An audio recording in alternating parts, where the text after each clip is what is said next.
गोटे यात्रीवाही बस पछपटे अन्य एक यात्रीवाही बस अति शक्त धक्का देबारु बस दुईटीर आगपछ भांगी रुजी चोरमार होई जिबा सह 20 रु अधिक यात्री गुरुतर आहत होइछंती। तेणु आम्बुलेंस जुगे गुरुतर आहत यात्री को उद्धार करा जाई मेडिकल को नहीं भर्ती करा जाइछि। एपरी भयंकर सड़क दुर्घटना बालेश्वर जिला 16 नंबर जातीय राजपथर खंतापड़ा थाना सोठंग निकटरे घटिछि।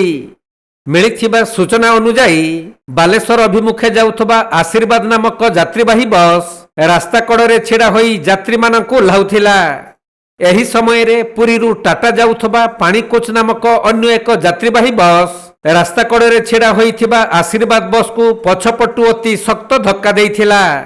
फलरे आशीर्वाद बसर पछपट एवं पानी कोच बसर सामना पट भांगी रुजी चोरमार होई जिबा सहित 20 रु ऊर्ध्व यात्री गुरुतर आहत होइथिले। तेणु सेमानकु प्रथमे खंतापड़ा डाक्तरखाना रे भर्ती करा जाइथिबा बेले अति गुरुतर थिबा 2 जण यात्री को पुणी बालेश्वर मेडिकल को स्थानांतरित करा जाइछि। तेबे दुर्घटना घटिबा परे तुरंत खंतापड़ा थाना पुलिस घटनास्थल रे पहुंची स्थानीय लोकंक सहयोग रे गुरुतर आहत यात्री को उद्धार करिथिले। सेपटे एही दुर्घटनार कारण स्पष्ट होई नथिले भी पछरु धक्का देइथिबा पानी कोच बसर ड्राइभरंक अन्य मनस्कता हेतु एही परि भयंकर दुर्घटना घटिला बोली कहा जाउछि।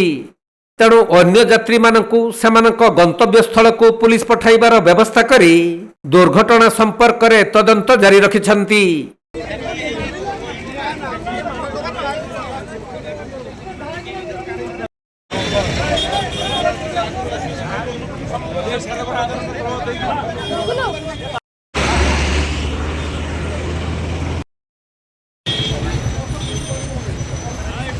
बालेश्वर जिला सरु सुमंत दास रिपोर्ट कोणार्क लाइव।